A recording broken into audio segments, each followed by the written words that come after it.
Olá, alunos. Em tempo de coronavírus, a determinação é ficar em casa, não é?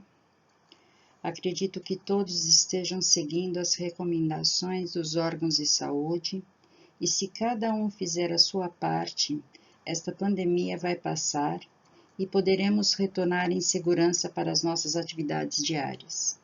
Se alimentem bem para ter um ótimo sistema imunológico, durmam pelo menos 8 horas por dia e fiquem em casa. Eu e minha família estamos fazendo o mesmo. Agora vamos ao que interessa nesse momento.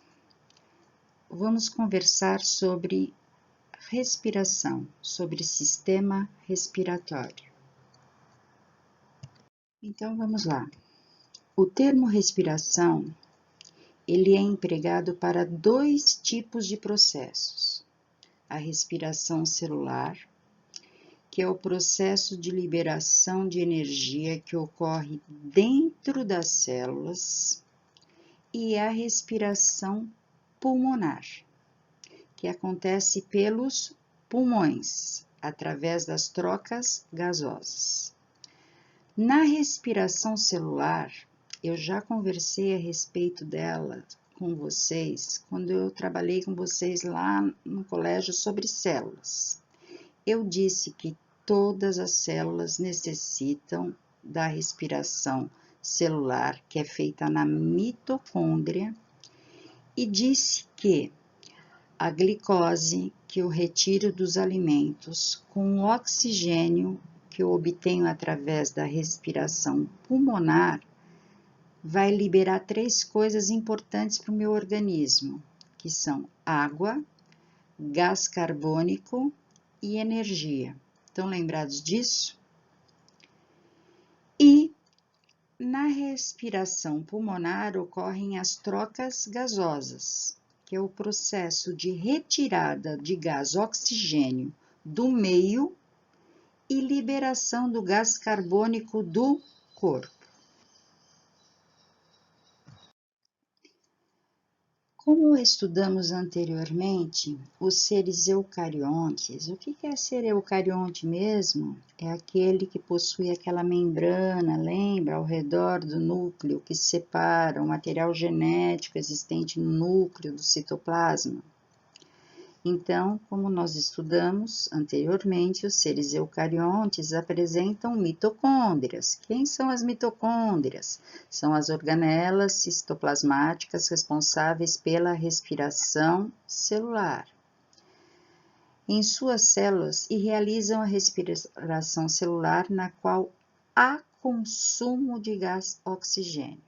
Então, quando existe um consumo de gás oxigênio, eu digo que eu tenho uma respiração celular aeróbia.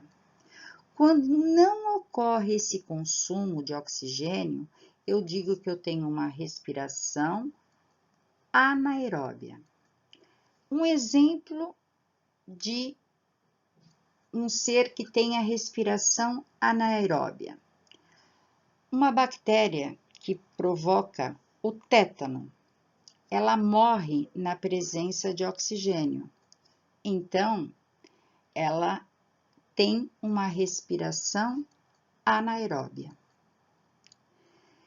Eu posso sobreviver sem alimento por algum tempo, pois o corpo humano, ele apresenta reservas de nutrientes energéticos, principalmente aonde? No fígado e no tecido adiposo. Quem é esse tecido adiposo? É o que retém gordura. Agora, eu posso sobreviver sem o gás oxigênio? Não. Não existe como armazenar esse oxigênio no corpo. Por isso que nós precisamos captá-lo diariamente, continuamente. Essa é a função de quem? Do sistema respiratório. Ele também é responsável por eliminar o gás carbônico produzido pela respiração. Bom, agora falando mais especificamente sobre o sistema respiratório humano.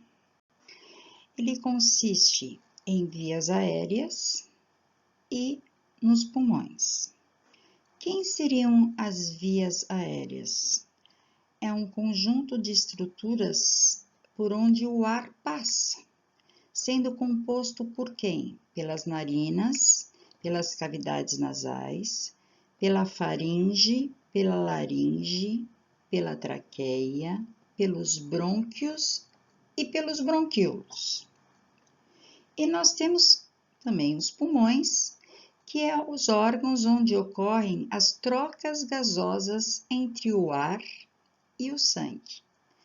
Só que não esqueçam que os brônquios, os bronquíolos e alvéolos pulmonares são os que compõem os pulmões. Esses pulmões, eles ficam abrigados aonde? Numa caixa torácica. E essa caixa, ela é separada do abdômen por um músculo chamado de diafragma. Esse diafragma é como se algo que sustenta esses pulmões. Os movimentos do diafragma e dos músculos associados à caixa torácica promovem a inspiração e a expiração. Então, gente, o ar passa pelas fossas nasais, faringe, laringe, traqueia. No final da traqueia, percebam que existe uma bifurcação. Esta bifurcação forma os dois brônquios. Esses brônquios se ramificam, formando os bronquíolos, e no final de cada bronquíolo eu encontro os alvéolos pulmonares. Então, vamos falar agora da importância desse ar. Esse ar entra no corpo por dois orifícios, que são as narinas, que também podem ser chamadas de fossas nasais. Das fossas nasais, o ar passa para as cavidades nasais, onde existem pequenos pelos, que a gente chama de cílios, que filtram a poeira suspensa no ar, impedindo que ela chegue aonde? Aos pulmões. Essa poeira, ela não pode chegar aos pulmões. O que reveste esta cavidade nasal é rico em células mucosas, que formam muco, cuja secreção é liberada, contribuindo na retenção dessas partículas de poeira, ou seja, essas partículas de poeira que vão ser varridas, obviamente, pelos cílios, elas vão ficar retidas aonde? Nesse muco. Além disso, além de filtrar o ar, as cavidades nasais, elas aquecem e umedecem esse ar. Por que esse ar tem que ser aquecido? Gente, percebam, a temperatura do corpo de vocês interna, dentro de uma normalidade, é de 36 graus.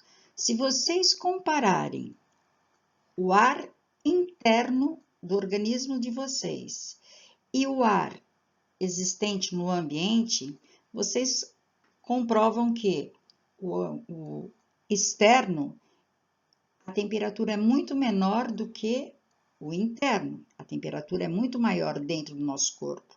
Tanto é verdade que você percebe que o teu ar, quando você expira, ele é aquecido. Por isso que as cavidades nasais aquecem o ar e umedecem, para que esse ar chegue numa temperatura correta no pulmão. O ar, depois disso, segue pela faringe. Como ele já passou pelas cavidades nasais, ele está livre de partículas maiores, além de estar aquecido e umedecido. Aí ele segue para a laringe, um pequeno tubo cartilaginoso. A faringe também participa do sistema digestório. Existe, portanto, uma comunicação entre os sistemas digestório e respiratório no corpo humano. Isso torna possível inspirar e expirar pela boca. No interior da laringe estão as pregas vocais, antigamente cordas vocais, que vibram devido à passagem do ar, imitando o som da nossa voz. Da laringe, o ar segue para a traqueia. A traqueia é um tubo que está localizado na frente do esôfago, com mais ou menos 2,5 centímetros de comprimento, 2,5 cm. Suas paredes, elas possuem anéis cartilaginosos. E esses anéis cartilaginosos fazem a sustentação dessa traqueia, tá? E mantém essa traqueia sempre aberta.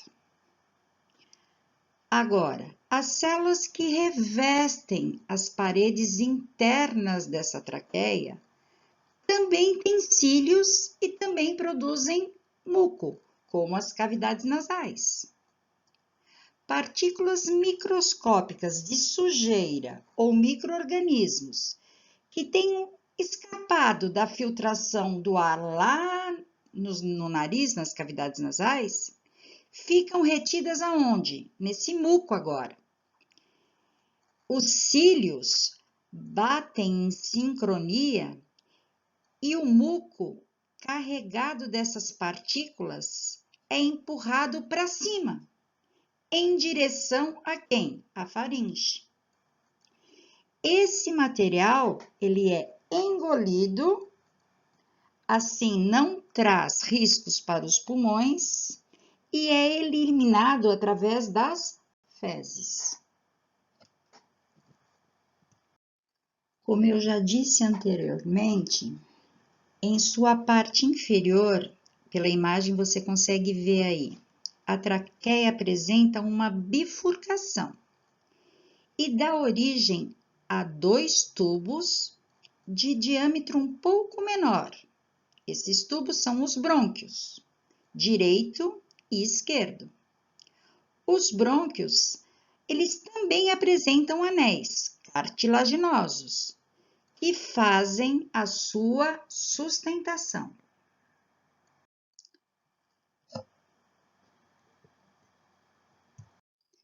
A partir de cada brônquio, direito e esquerdo, formam-se uma rede de tubos dentro de cada pulmão, compondo a árvore respiratória.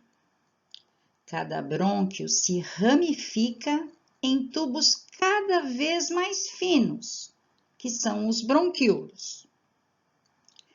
Os menores bronquíolos terminam aonde? Nos alvéolos pulmonares, que são minúsculos sacos formados por uma fina membrana em íntimo contato com muitos capilares sanguíneos. Como vocês podem verificar na imagem aí, parece realmente que é uma árvore, que a gente chama de árvore respiratória. Os pulmões, gente, eles se localizam no tórax, apresentam a parte inferior mais larga que a superior e estão protegidos pela caixa torácica. Essa caixa torácica é composta pelos ossos, que formam as costelas, pelo externo e por cartilagens e músculos associados a esses ossos. A caixa torácica está separada do abdômen por um músculo achatado, o diafragma, que existe só nos mamíferos. O pulmão esquerdo, ele está dividido em 2 lobos. Lobos é partes, tá, gente? Em 2 partes. E é menor que o direito, que apresenta 3 lobos, ou seja, 3 partes. O coração ele está localizado entre os 2 pulmões, um pouco deslocado para o lado esquerdo. Externamente, cada pulmão é revestido pela pleura, que é constituída por 2 membranas lisas e úmidas, com um líquido entre elas. Então, entre essas 2 membranas existe esse líquido. E para que serve essa pleura? Ela oferece proteção e liga cada pulmão à parede interna da caixa torácica e ao diafragma. Então, inspiração e expiração. Que processos são esses? No movimento da inspiração, os pulmões se enchem de ar. Mas como é que acontece isso? Por que eles se enchem de ar? O diafragma e os músculos associados às costelas, eles vão se contrair e vão descer. E com isso, a caixa torácica se expande. Sendo assim, os pulmões também se expandem. Então, a pressão interna dentro do pulmão, ela fica menor que a pressão externa. Desta forma, o ar tende a entrar. Mas no próximo slide você vai ver a imagem e vai entender isso que eu estou tentando te explicar.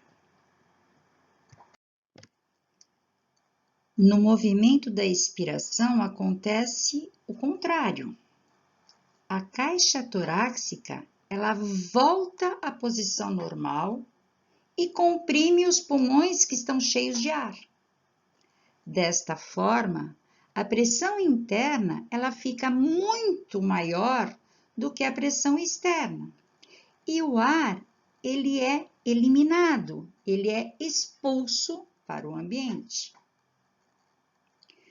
Os pulmões de uma pessoa saudável são rosados pela presença de vasos sanguíneos e esponjosos pela presença dos alvéolos, que se enchem e se esvaziam de ar.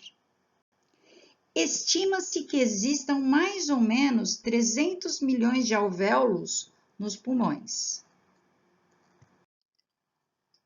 Olha a imagem aí que eu disse para vocês.